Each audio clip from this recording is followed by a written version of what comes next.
Aditi, let me know. Perfect. So welcome everyone to this webinar offered by We Are Pistachio. We are so excited to have you all here and also very grateful to our two speakers today. I'll get into who is We Are Pistachio, then we'll introduce the speakers and get right to the discussion that we're all looking forward. So We Are Pistachio. We Are Pistachio is a community built by relocating spouses for each other.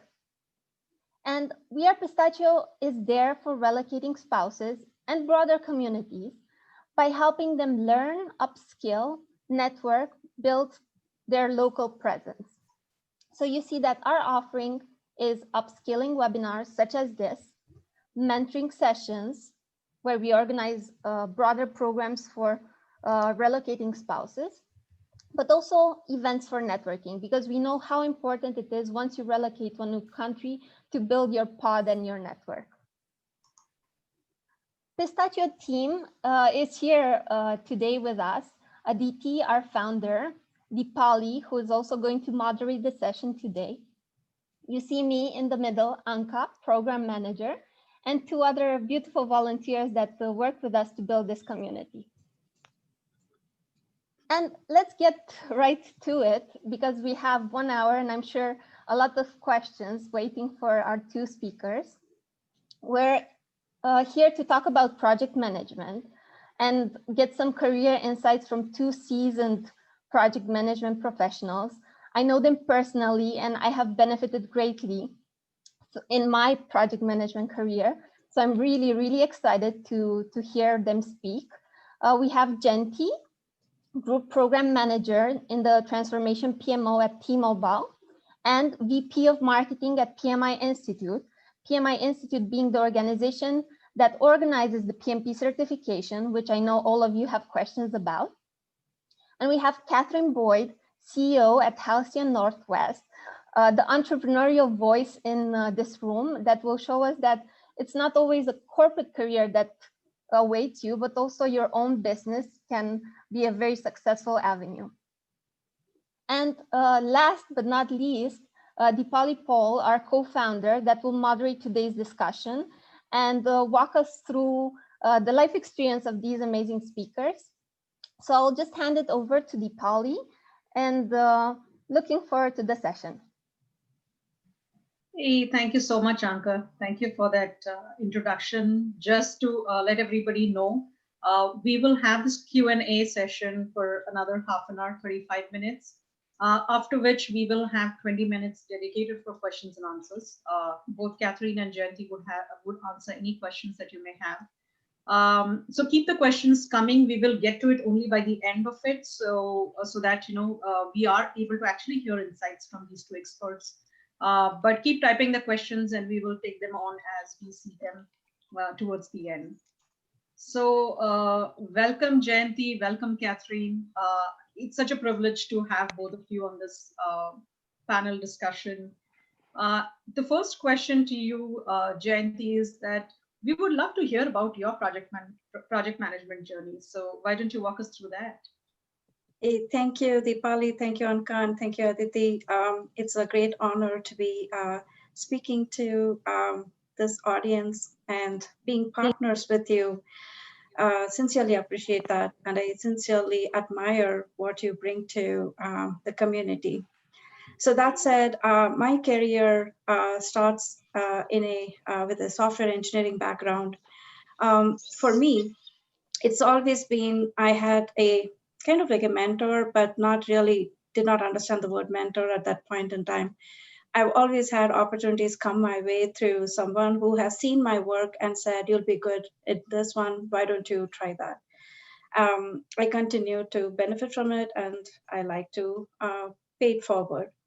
That said, with the software engineering background, I was tapped on my shoulders when I was managing a team. I was an accidental manager. And from there, I was told that, hey, you're so good at this, you should try program management as a career path. So I looked into it, I did my PMP certification, and then applied for positions for a program manager. HP was the first company I joined as a program manager. They were adventurous, I should say. They saw that I had a certification, but I had never worked as a program manager. But they took me on, and I learned the practical aspects of program management with HP very organically, working on projects that were just internal focused within different cross-functional teams, then a little bit bigger with vendors, and then I grew all the way up to be a partner program manager interfacing with Microsoft. And then I moved on from HP to Nordstrom to be more closer to customers. Like when you release a software, when you release a program, how does the customer actually benefit from it? So to be very close to customers, I kind of saw that industry was, and Nordstrom to be one of the forerunners in the retail industry. And then from Nordstrom, I moved to T-Mobile, again, an organic growth because I wanted to move towards more strategic planning and strategic program management. And that's how I moved to T-Mobile. Throughout my career, my PMI contribution was I studied past the PMP certification exam. I wanted to help others.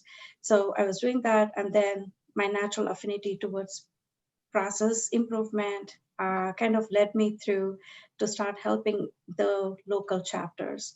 And again, someone told me, hey, why don't you stand for the election and be part of the board? I was wanting to volunteer irrespective of whatever position I held, but it was a nominated position. I got elected in 2019, and here I am as VP of Marketing. Thank you, Jayanthi. I love how you stayed connected with PMI and kind of decided to pay it forward. Thank you for sharing that. Anka, if you just stop sharing the screen and spotlight the speaker, that way we'll be able to see the speakers. Katherine, the next question is to you. We would love to see, we would love to hear about your journey as well. Sure. First off, I wanted to say, just echo Jayanthi's statement to Aditi, Ed, Polly, and Anka. Thank you very much for this opportunity to be here today. When I was talking with Anka earlier this week about the questions and what the purpose of the event was, I had to start thinking about my project management journey. So I actually had to, it was a lot of self-reflection there. How did I get here? I've been a project manager for about 15 years. 3 years ago, I got my PMP certification, so I'm really a project manager now. There's no going back. And I also have a master's of public administration. So my primary focus has been working in the government and nonprofit realm throughout my career and as a project manager. One of my first jobs out of college was working for the Washington State DOT, and I was essentially publishing, helping them publish every quarter a big report on their KPIs.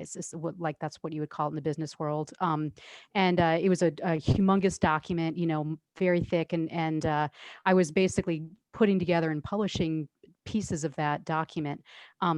And so that was my beginning as a project manager. At the time, I didn't think about it, but everything was there. I had to, go out and I had to plan each article. I had to go in and acquire the pieces. I had to work with all the people to get it done.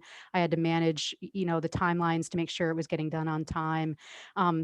And so I didn't realize it, but I was a project manager in those. A few years later, I got a big promotion. I became an analyst. I've been doing a lot with data, with the KPIs, and I actually became a producer of that data. And so like Jayanthi, I was working as a technician, essentially. I was doing technical work to advance the aims of my organization. But I kind of got bored with that. And so as I was doing the analytical work, I also managed a big project, a big report on traffic safety. And it was, I realized that I enjoyed that. As much as I liked the analysis, I also enjoyed the skills that managing that project brought to bear for me. I kind of vacillated in my career for a little. I went from being an analyst to a project manager, an analyst, project manager. And then I really, I sort of had to make a decision when I went out on my own as a business owner, because you can't really, you can, but you can't really have two specialties like that. You really have to say who I am so people understand in a nutshell. Your elevator speech can't be, I do 18 things. It has to be, this is what I do, and this is why you want to hire me or work with me. So I initially started my business as an analyst. I'm like, oh, I'll do data analysis. People will pay me to do that. They'll love that. And that was right around the time that the data field was really professionalizing very quickly into data science. And people would assume that I had some data science background, which I do not. I have a master's of public administration. And I realized that in order to actually continue to call myself a data analyst, I really had to go get a degree in data science. And I didn't want to do that. It didn't excite me. And so that was, I think, the definitive moment when I pivoted my business to being a project manager, which I had all those skills. People would pay me to do it, and I didn't have to go back for years of retraining to do it. And some of the benefits of doing that were I didn't get caught in it. To me, it would have been caught in a trap as a technician where I always had to keep educating and keeping up. And I do that as a project manager, but it's not the same level of intensity that I think would come with a technical background like data science. And I also I feel like I'm able to make a bigger impact as a project manager. I'm managing big groups of people to bring major projects to fruition. As an analyst, all I could do was, tinker with the numbers, and I wanted a more impact with my career. So maybe it had to do with just maturing as a professional. I started out enjoying that tinkering and detail level work, and I realized that if I really wanted to have an impact, I needed to level up the things that I did and work at a higher level. Although the analysis background really helps, the data background really helps. I am well grounded in what the people I work with do and why it's important to them. So don't think that technical background is a waste by any means. It always comes in handy. It gives you credibility, and it gives you a perspective that is important to your customers, or your colleagues.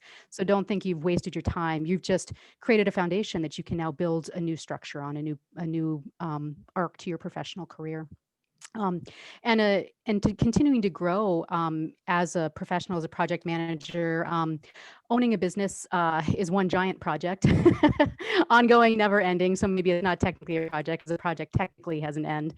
But as a business owner, I do all the things. I'm the CEO, I'm the CFO, I'm the HR director. I'm not the CTO for sure.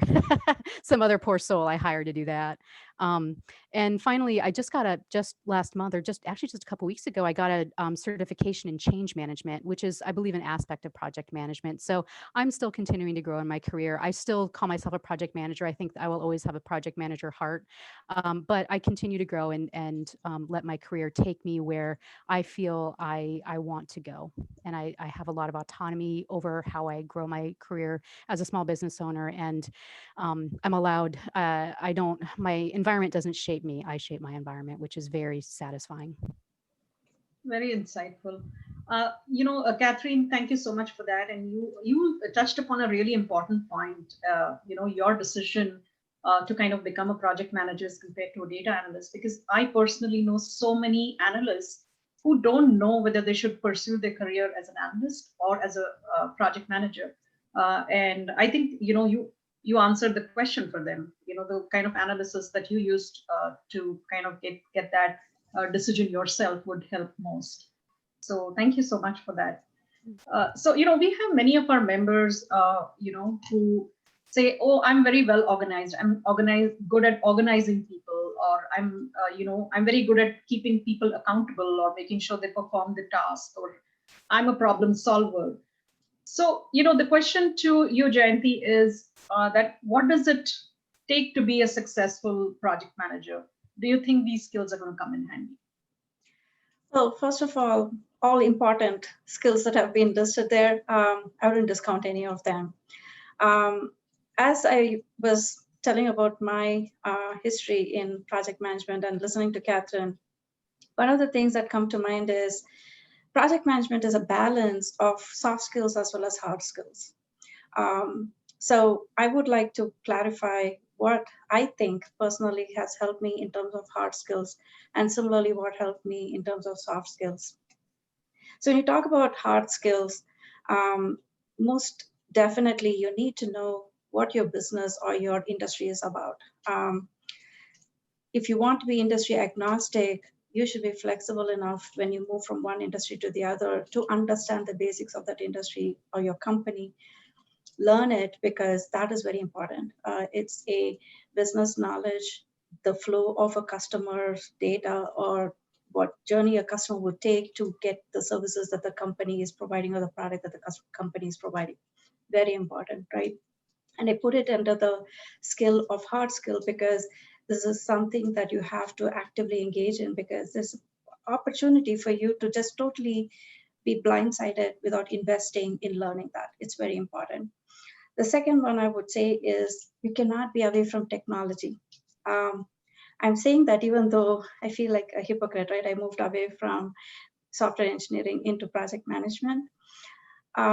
Having that background knowledge always helps me when I'm having those conversations with the technical team. It helps me translate some of the business conversations into technical conversations.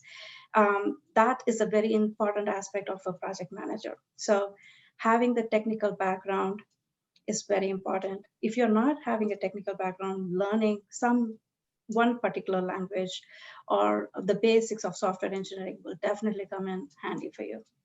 And the third one is data analysis. I know Catherine mentioned that she's kind of conflicting, but at some point in time in her career, data analysis is very important, because one of the things that you do is you look at data, whether it is defects, whether it is the features that need to be developed. You're always looking at some sort of data. You have to understand what the data is telling you, the story that it's telling you, because you can look at data and interpret so many wrong stories or incorrect stories, make the wrong decisions.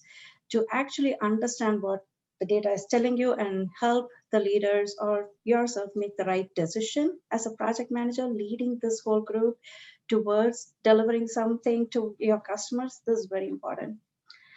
Let me pivot to the soft skill. The soft skill is communications. Hands down, the most important skill that you should have is communications across all levels within the corporate ladder. Different types of people. So you have to be able to adapt your style of communication to different types of people, and you yourself change. So you have to learn how you are changing and keep at it. So constantly learn your communication style, improve on your communication style. The next one is people. If you are a people lover, project management is really easy for you. You cannot live your life as a project manager without interacting with people. People come from different walks of life, different cultures, and you're again talking to people at different levels, right? With different backgrounds and all of that, both professionally and personally. So people engagement is a very important skill. And last but not least, it's kind of like a balance of keeping the business value, customer value, this balance. So you have to be always versatile and adaptable. The biggest strength I feel for a project manager is if they can pick you from one organization and put you in another organization, you will still survive, you will still make things happen, you will still deliver. That is a big or the most important soft skill, I would say. Thank you, Jayanthi. You have so clearly laid out the skills required for being a successful project manager. Catherine, same question to you, and probably you could give it entrepreneurial twist. Well, Jayanthi stole all my answers. I'm going to echo a lot of what she said. Communication and people skills, I have it written right in my notes. Hugely important to being a successful project manager. I think the notes that I have for myself, it kind of just tips on how to do that or ways to think about this. One is just what is your role in the project? I'm technically I'm the project manager, but I often think about myself as a servant leader. I'm not although sometimes I'm the face of the project, more often what I want to do is make everyone around me shine and look good and be successful.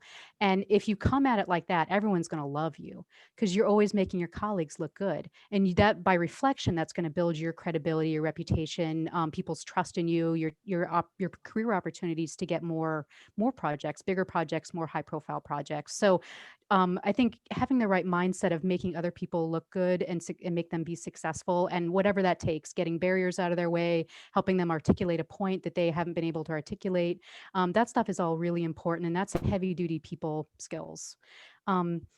Another thing that really helped me in my career was I did a 2-year program in conflict resolution. I actually became a mediator. I was actually terrible at conflict, and I'm still not great at it. But I realized in order to be a good project manager, I really had to understand conflict, not get emotional about it, be a little more analytical and detached. And learning all that stuff really helped me. So even if you can just take like a weekend course or something, some of the groundwork in conflict management can be hugely helpful to a project manager. You don't need to do a 2-year program like I did. I had personal issues, not just professional ones, but that can be really that's a really helpful thing.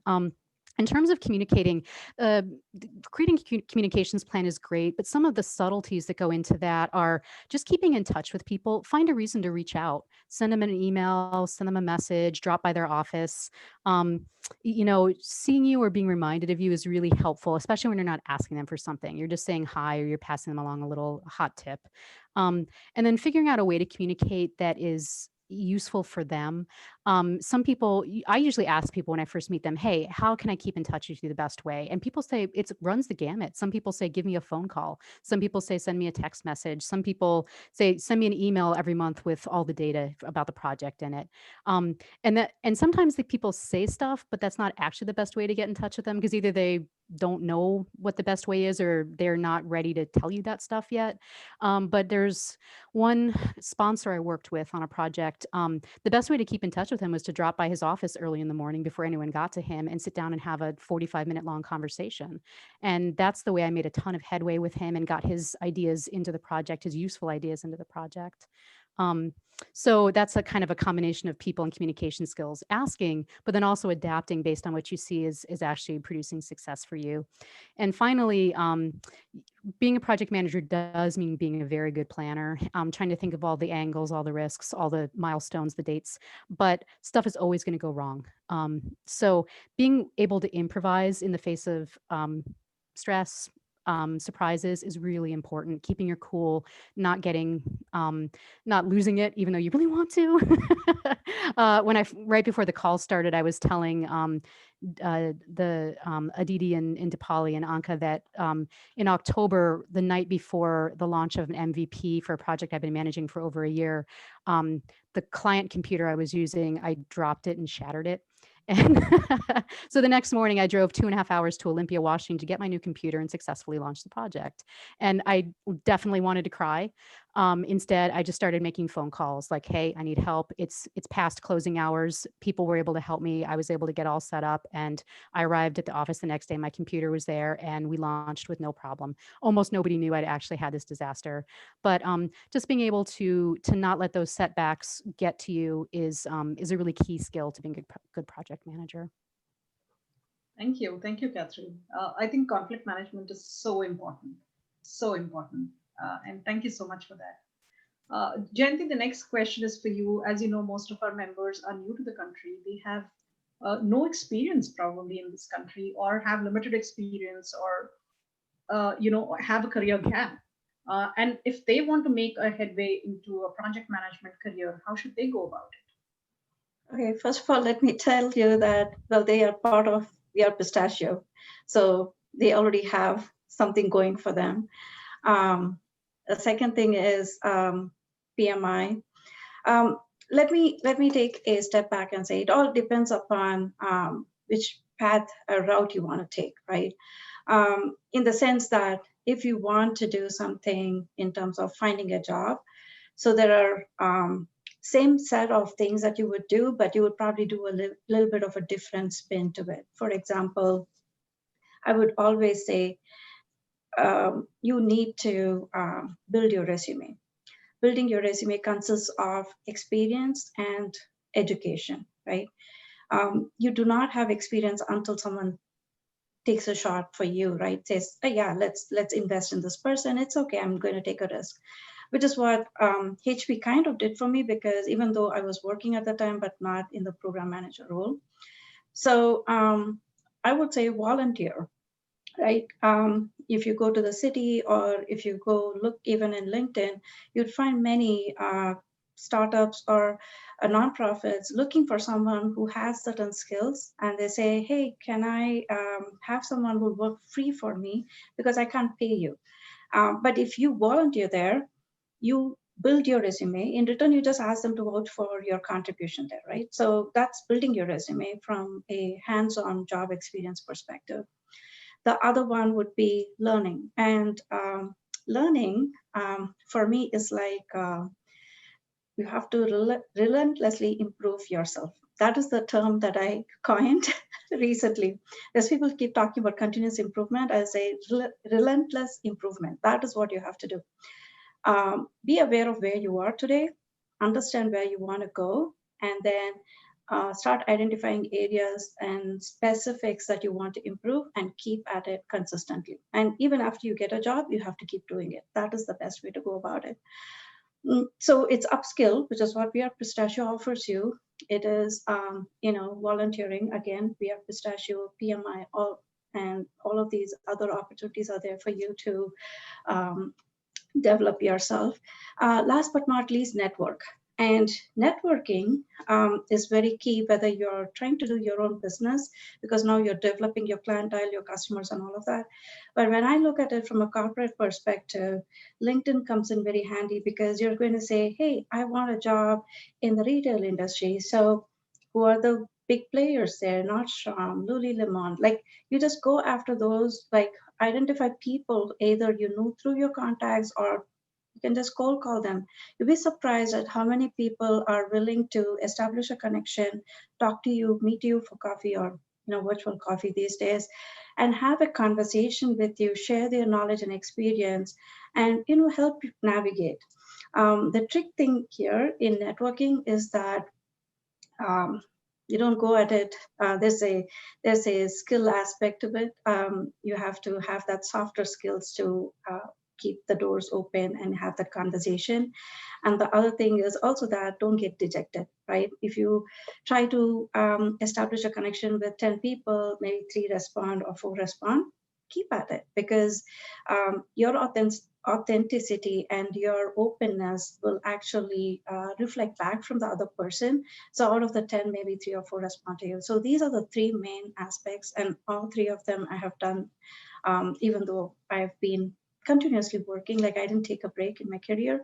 I have always used these 3 platforms to get the job that I wanted to get.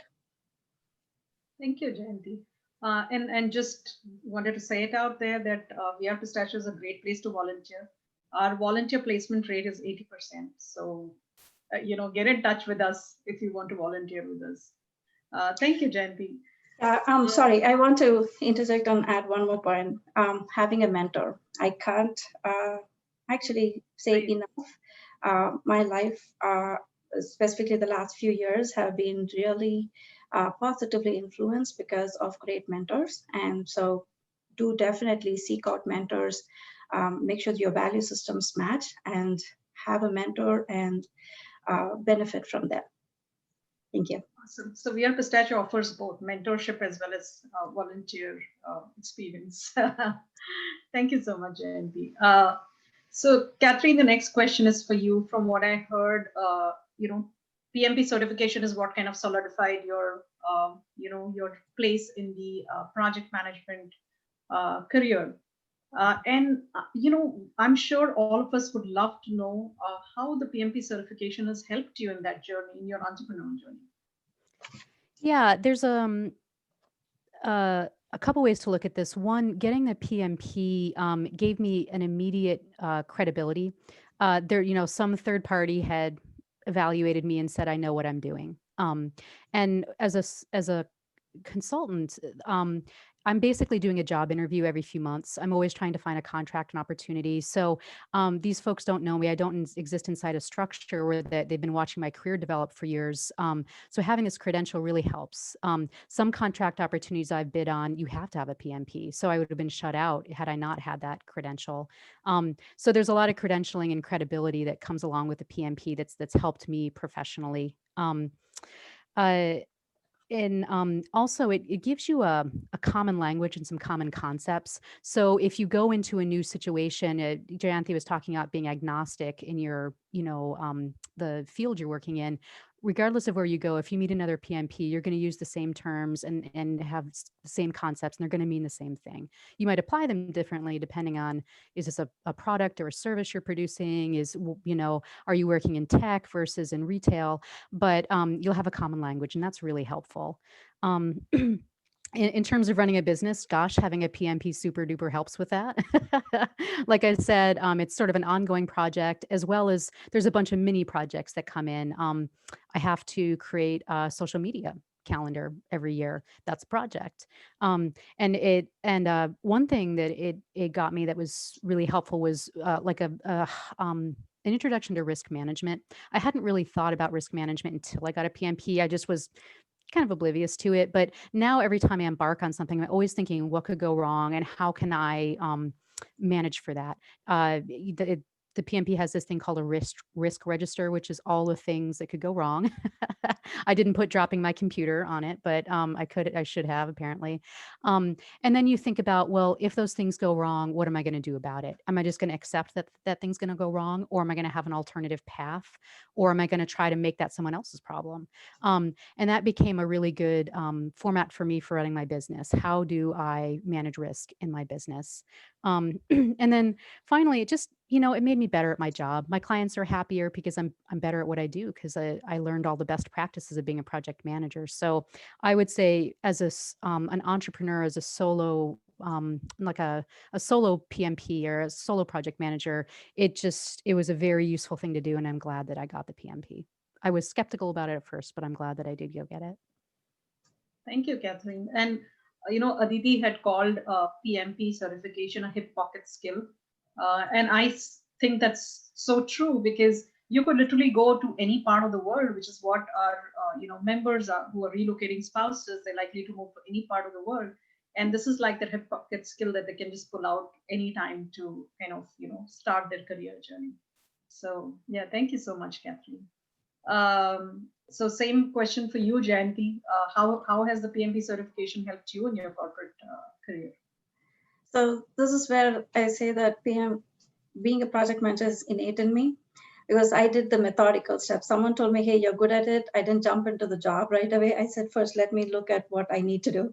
Let me get my certification first, and then I'll apply for positions. So that's the project manager in me. But that said, there is a aspect in corporate, especially huge companies, right? You have to have common language, not only within your company, but also when you're speaking to vendors, when you're speaking to your partners. Sometimes these processes and things that you need to put in place to release something as huge as a 5G, or something like a huge server release across different operating systems. All of these need work among several teams, several PMs even. And when you're talking about this in a global environment, distributed teams, and many times it's a matrix organization where the people typically don't directly report into you. Having that structure in place, having that framework in place, all of this becomes important. So that is where PMP certification comes and helps you. It gives you the pillars, it gives you the construct. And once you have that framework and structure in place, depending upon your project or your program, you pick and choose which one applies, and you can leave out the rest. So in the corporate world, at least the way I look at it, people approach it different ways. They say practical knowledge versus theoretical knowledge.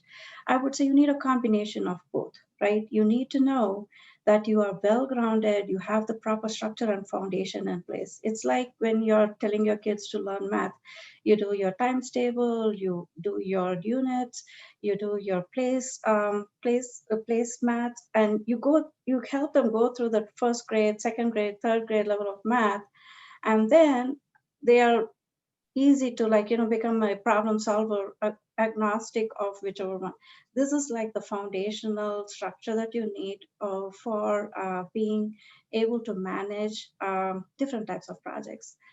My career has been across different industries. I didn't tie myself to a particular industry because that's how I wanted to grow. I wanted to face different types of projects, different types of industries, understand what makes it work irrespective of the industry.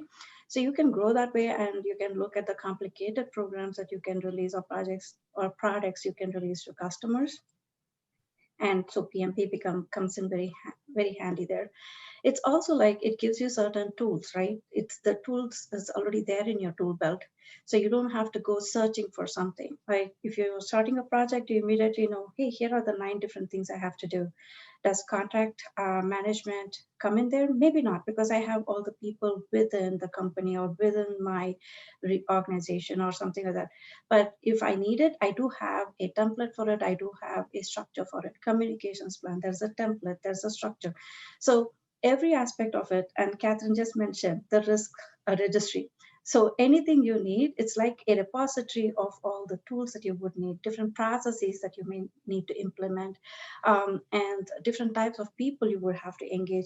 So you have that structure and foundation in place, and it helps you. When it comes to growth, you have to have practical knowledge. How do you apply this theoretical and the foundations into your practice? Depends upon the company and depends upon the industry, what applies and what doesn't, right? So now you have all of those things that you have, and then you just pick and choose and say, okay, I have applied it. You pivot and you change, and that versatility that you showcase, the adaptability that you showcase kind of helps you grow within the corporate. Because irrespective of the role that you play, whether you're a product manager or a program manager or a portfolio manager, these basic principles come in handy, right? So that is how you will grow yourself within a particular company. When you look at really good leaders, you would see that they are very strong in time management. They are able to not only steer themselves through change, they are able to steer an entire organization through change. In face of adversity, they are able to still strive through, find a solution, and help others navigate. All of these skills that you look for are actually something that project managers hone in on, right? So that you can look at a CEO, or you can look at the smallest project manager. There are some common baselines you would draw in terms of the skills that they possess and how they approach delivery of business values or customer values to customers. When you look at those aspects of things, this is how PMP will help you get across in a corporate world. Thank you, Jayanthi. And I love the fact that the PMP certification is industry agnostic, like you mentioned. So that's such an amazing thing to have. Yes, absolutely. So, Katherine, we get this question very often. I'm already working as a project manager. Why do you think I need to pursue my PMP certification? So, what is your answer to that question? Yeah, I think I touched on this a little bit in my previous answer, so forgive me for duplicating.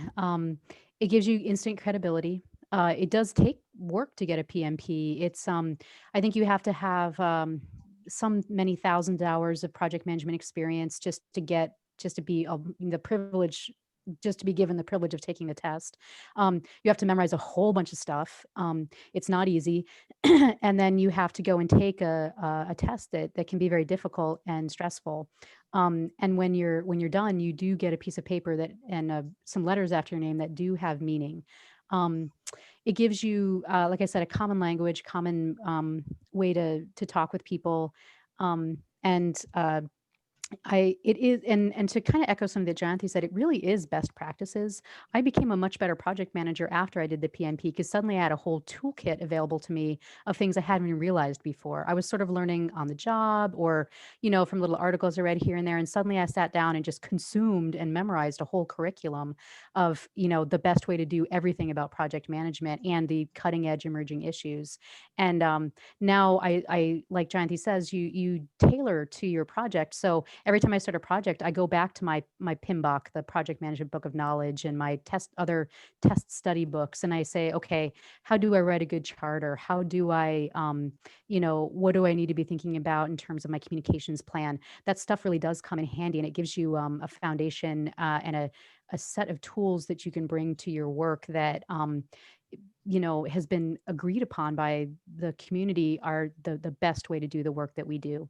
And it grows, and it also forces me to keep up on things. You have to you have to get 60 PDUs every 3 years, and I'm just coming up on my 3-year anniversary, so I have like 12 more I have to sort of like get in there. But it makes me be very cognizant of that. Like, hey, I should probably go and sit down and learn this thing because I need the educational credits anyways. So it lights a little fire under me to stay relevant and on top of emerging issues within the community.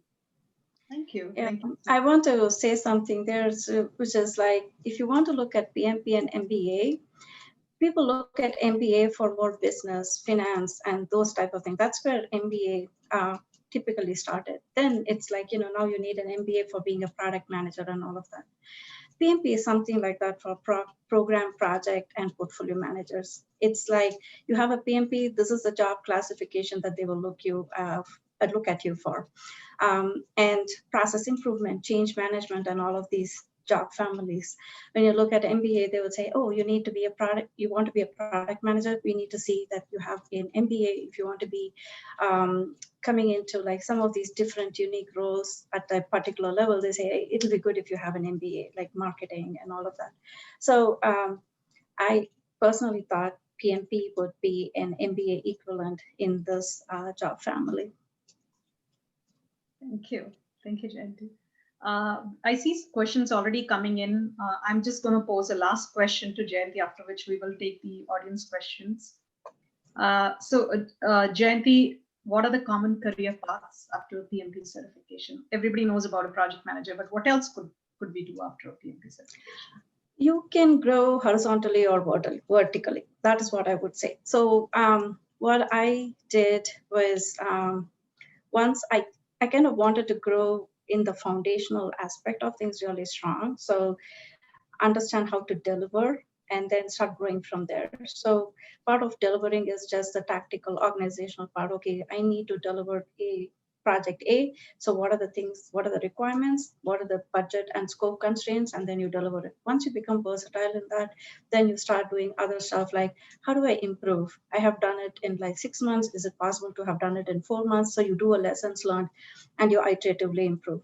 Then you start looking at different aspects of a project. How is a more complex project, right? So the complexity of a project within the same industry, you can keep growing. In one way, that's what I did when I was with HP. I was growing as a project manager, program manager in different types of programs within HP.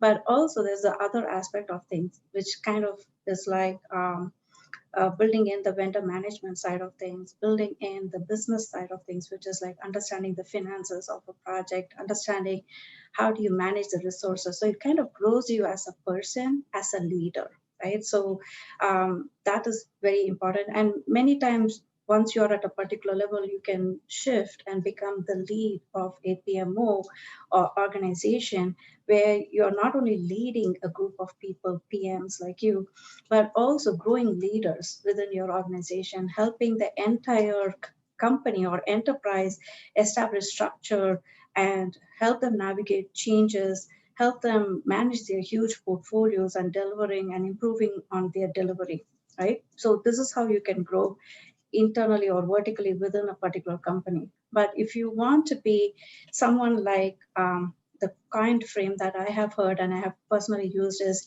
universal problem solver, where you are saying, I am agnostic to the industry. I can go to any industry and I can deliver any program because I have my brand in such a way.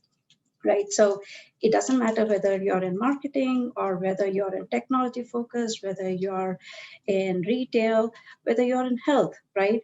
Irrespective of any of these industries, your skill set and your brand, if you want to build a brand that way, then you keep jumping from one industry to the other, understand that industry and the importance of what are the key important factors for that business or that industry, and then you keep going towards different levels of complexity.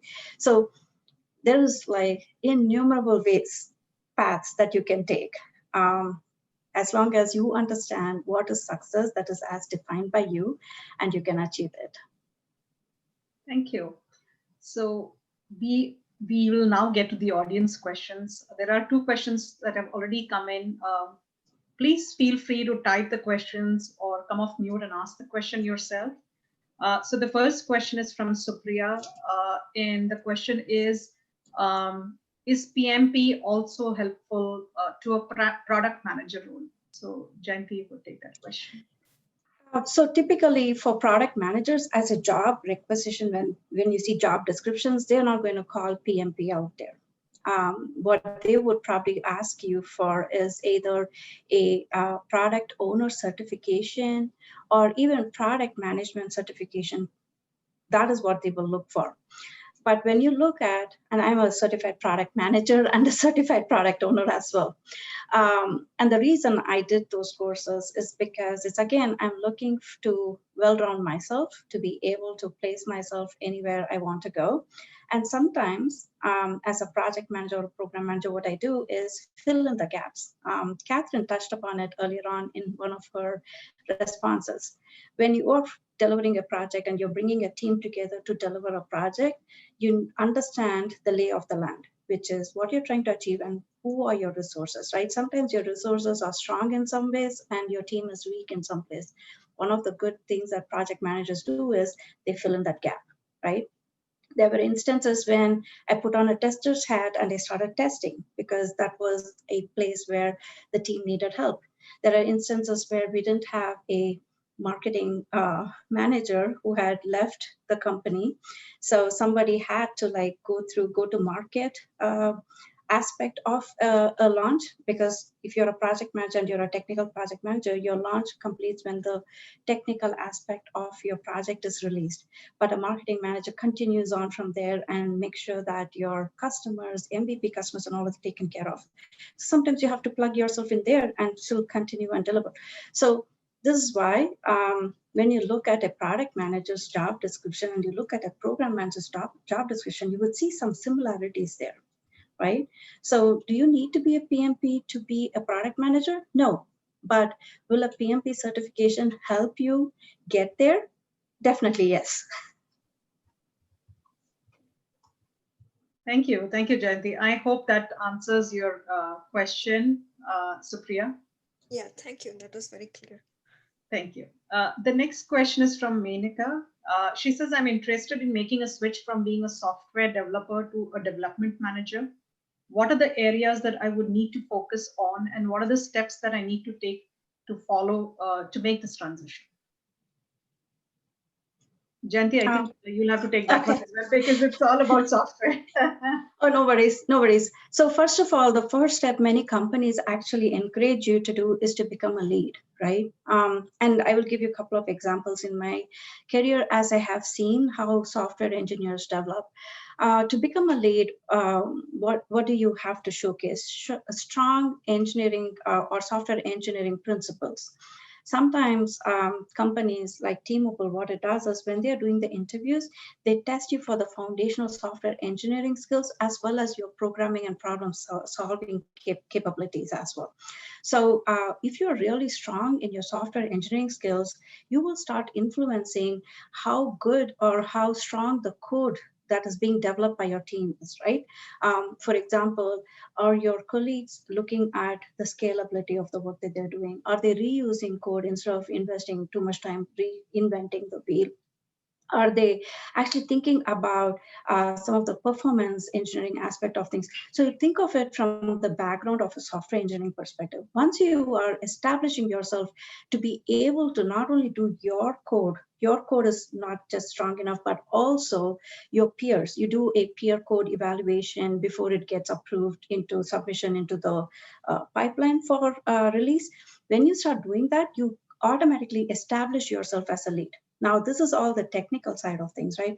But when you start looking at the soft skills, how many times do your peers look up to you or come to you for guidance? That makes a big difference and impact, irrespective of the discipline. And I'm talking to you as a development manager from software engineer side, but it is the same thing if I have to grow into becoming a group program manager or even being a head of a PMO, right?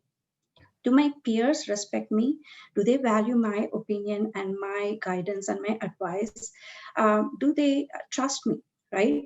To lead them in a place where there is no path already previously paved. It is exactly everything that you would look for in a typical leader. And if you're able to establish yourself as a leader by maintaining that relationship, not just in the work that you're doing, but how you're delivering that work and how you're helping your teammates achieve their best, then there is a natural progressive development towards becoming a people manager. Most importantly, I want you to keep in mind, when you become a people manager, it's not just about whether the work got done, right? If someone else in your team didn't do the work, then you are going to be held accountable. So for that person should be able to trust his or her career life with you, right? And sometimes it's not just career life, it also becomes personal life, because they're going to talk to you about personal challenges that they have at home, within their family, social challenges that they're seeing, right? So you should be able to handle all of those things. So there are situations that come up. How do you handle conflict? How do you help other person grow in their career? What kind of advice? And do they rely on you? Do they say, it has happened where people come to me and say, that person is already playing that role. So how do they see that the person is already playing the role of a manager? It's because they have already done this. Other than the HR related hire, performance, grading, and all of those things, you can do everything else in your current role that already establishes you or sets you up for that development manager role. Did I answer your question? Yes, thank you so much, Jayanthi. Thank you, Jayanthi. The next question, I think, Catherine, you can take this one. It's from Nafisa. She says, thank you for this informative session. How do I get started to get the PMP certificate, and any institute suggestions from where I could do the course from? Yeah. So one thing I wanted to mention, you probably heard me say earlier that to get the PMP, you need several thousands of hours of job experience. It depends. It's about twice as much if you don't have a bachelor's degree. If you do have a bachelor's degree, it's about half. And I can't remember what the exact numbers are, but it constitutes, a few years of work to justify the credential or the prerequisite.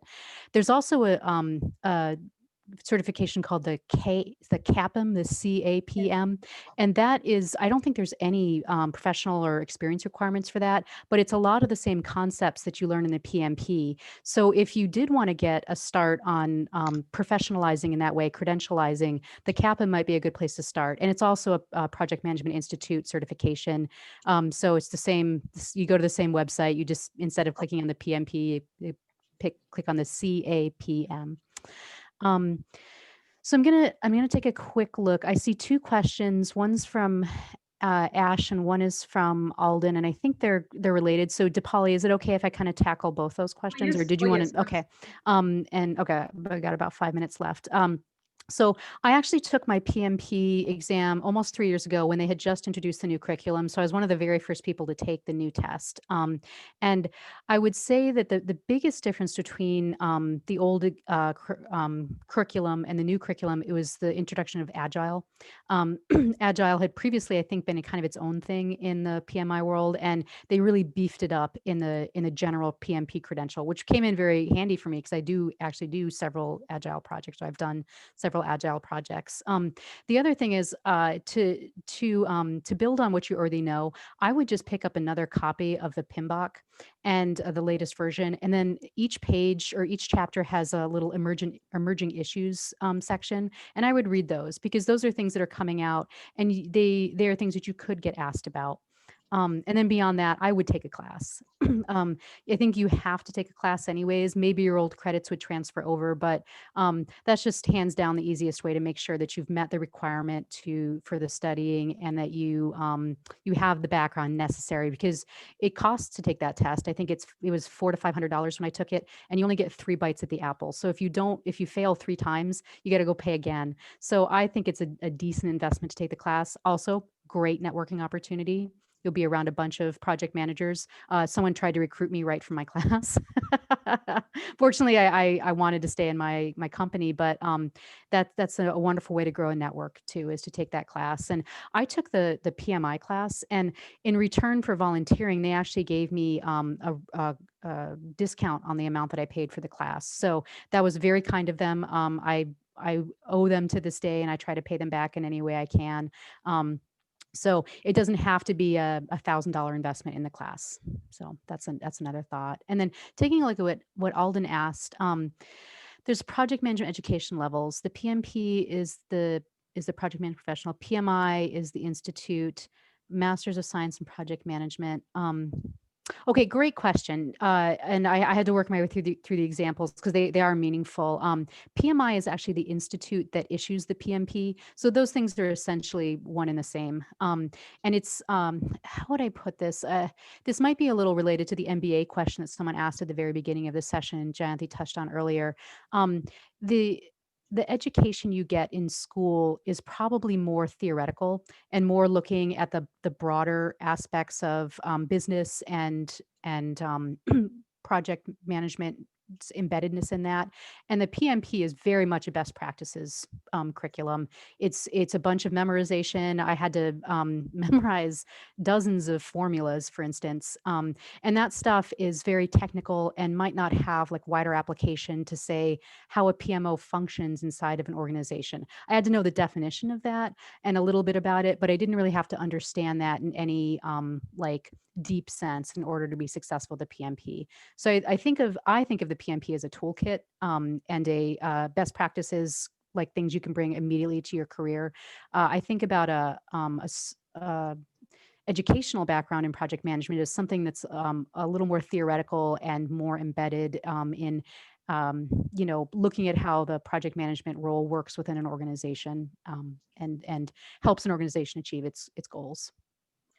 Thank you. To add on to what Katherine mentioned, to answer Andy's question, Aiden's question. Aiden, the CTU, I know one of your instructors, Monica, our president of the local Puget Sound PMI, is actually one of the instructors there. It is like many companies, many corporations have not yet recognized such degrees yet, right? So, for example, we have several ways for you to showcase that you are a proficient in this, and the subject matter is the same. The curriculum sometimes is set with PMI's PMP certification materials in mind to make sure that you're well-rounded. So some of the things that Monica does as part of her being a teacher there in the university is that she does do both. She makes sure that the industry standard and what is being taught in the university, the curriculum is built in the right way. So I would say that even if you have your degree in project management, I would suggest that you take the exam, PMP exam, and have that as a credential, because many companies still look at that. PMI has 50 years established with this certification, and the associate certification that they've come up with, and now they are even doing one more level from the high school level for high school students to do readiness for PMP certifications. All of this is building you closer and closer towards achieving a level that people are expecting in the corporate world that, hey, if this person has a PMP certificate, I expect them hitting the ground running. So I can totally have them take care of a project, a complex project, and I don't have to worry about it, right? So that is where I would say the difference is between getting a master's degree versus a certification. They're similar in other disciplines as well. Even in product management, you see product school and other initiatives where they are going through the same certifications. And University of Washington has masters in product management as well. And so it's like similar to MBA program, they have a master's in product management program running. So you can look at the similarities of it. One gives you the practical industry knowledge, and the other one gives you the strong foundation of having a degree. Sometimes the toolkits are similar, but slightly different. It's better for you to hone in on both. Thank you, Jayanti. And Nafisa or anybody else who wants to start their PMP journey, VR Pistachio is starting an accountability pod for PMP certification, and Anka will share with you the details shortly. I have, there is one more question from Manju. It's about career transition from a software development manager to program manager. Manju, Jayanti's already answered the question, and we will share this recording, so you could go over it, and if you need any further clarifications, please write into us. I think we've gone a little bit over. Anka has just like 3 slides to share. Yes, thank you so much. It was a very insightful discussion. I will continue with sharing. One moment.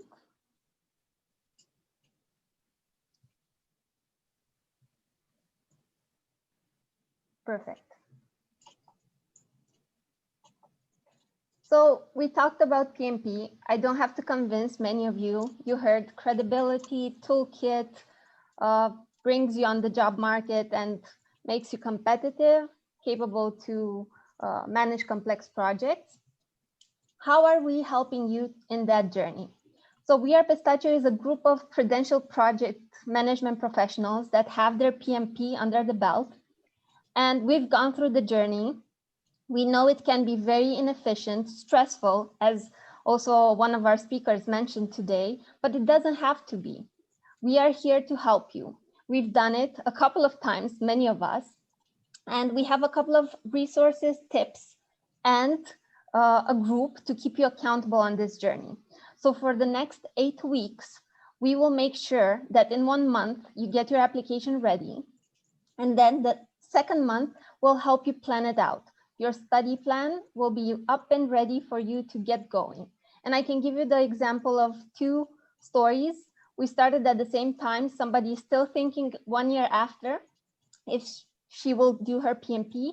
I had the opportunity of mentors in my life, and my process was 2 to 3 months. We can get you to those 2 to 3 months, of course, with flexibility around your personal life and professional life.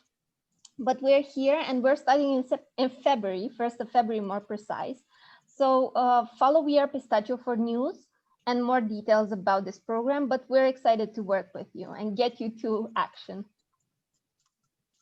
And also some upcoming events, because this is one of the upskilling webinars that VR Pistachio is organizing. We also have When Coffee is Not Just Coffee. We're inviting a speaker to guide you through the local market. What does it mean in US to have coffee with somebody? And also for those of you that are not from US and have dealt with immigration, we have a specialist that will hold your hand and answer any questions you have. Feel free to still stay with us. Although the session has officially ended, we will still hang around and you're able to ask some more questions, either about this program, the PMP pod that we're offering, or also discuss with our speakers.